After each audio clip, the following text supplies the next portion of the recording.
I call to order the informal dialogue on building global resilience and promoting sustainable development through infrastructure connectivity.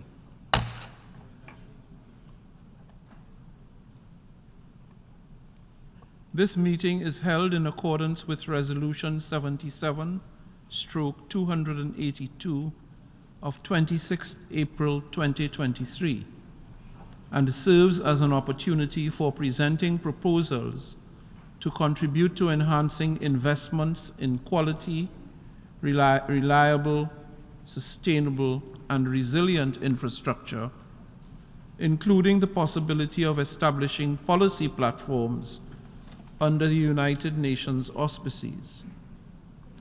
I warmly welcome all of you to this meeting.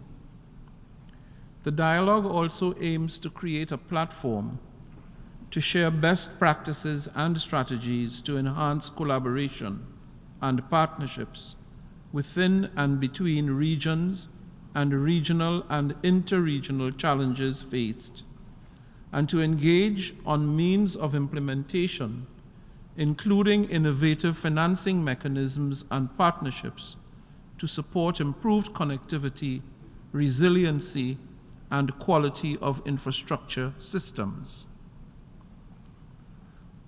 There will now be a statement by the President.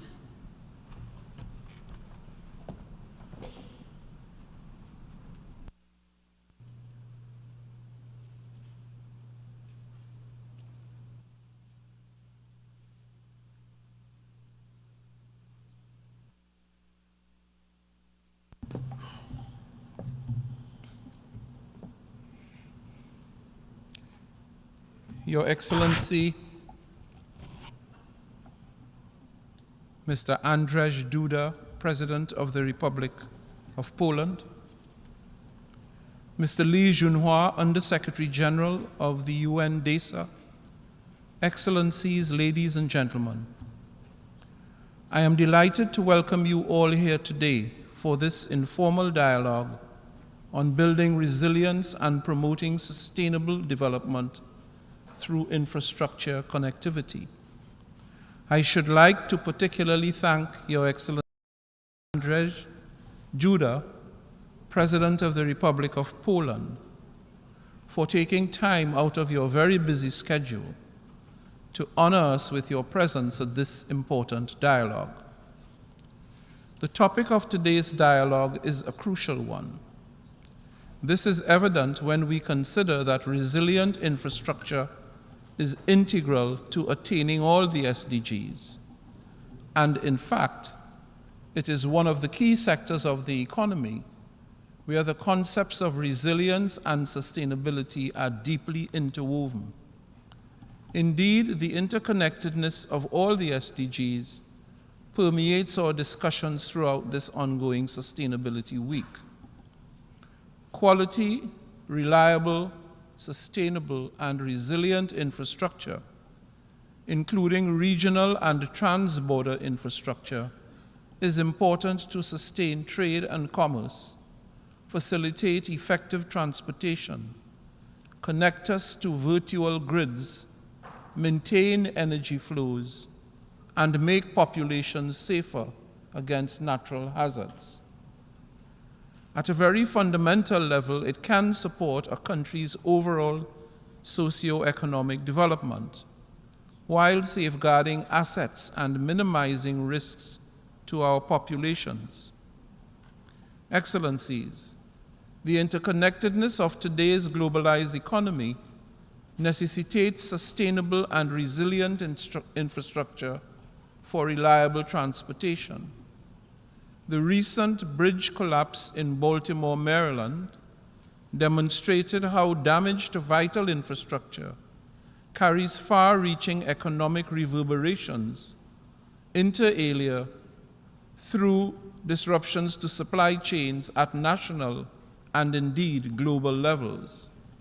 And in recent years, we are confronting alarming new disruptions, not only from man-made devastation of war and conflicts, but also from extreme natural weather events and disasters, whose frequency and intensity are amplified by an escalating climate crisis. Therefore, it is crucial to establish a structured framework for assessing climate-related impacts and identifying priorities for adaptation to enhance the connectivity and resilience of transport infrastructure. Persistent infrastructure gaps exacerbate global inequalities, disproportionately affecting countries in special situations. The small island developing states, the least developed countries, and the landlocked developing countries, which are most vulnerable due to peculiar constraints and resource limitations. The SIDS in particular often confront more intense and frequent natural hazards, making their infrastructure susceptible to damage and destruction. In some instances, the annual cost of damage amounting to almost 10% of a country's GDP. In some SIDS, loss from transport assets can account for up to 46% of the total annual non-agricultural asset losses, primarily resulting from natural disasters such as hurricanes, earthquakes, tsunamis, and floods.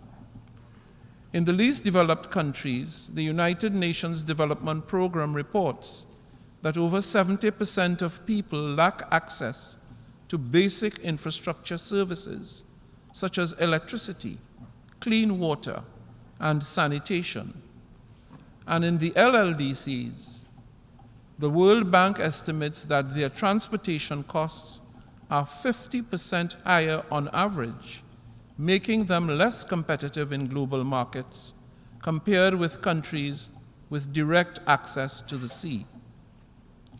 As we approach the SIDS-4 conference and the LLDC-3 conference in May and June respectively, there is an increasing urgency to reflect on and indeed to address these regional and global challenges. It is crucial for the upcoming successor programs for SIDS and LLDCs to identify measures that ensure inclusive and sustainable access to infrastructure for these vulnerable countries.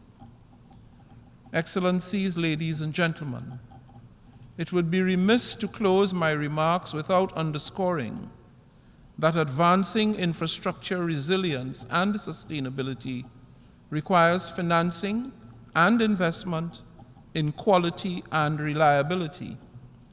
Our discussions today must delve deeper into how we can implement innovative financing mechanisms, leverage blended finance models, and create dynamic and productive partnerships, including with international financial institutions and the private sector. We must use this occasion to generate the political will and ambition needed to deliver on our goals on infrastructural resilience, given the cross-sectoral benefits that would accrue to the economy. I look forward to your discussions to enrich this milestone Sustainability Week, and I thank you.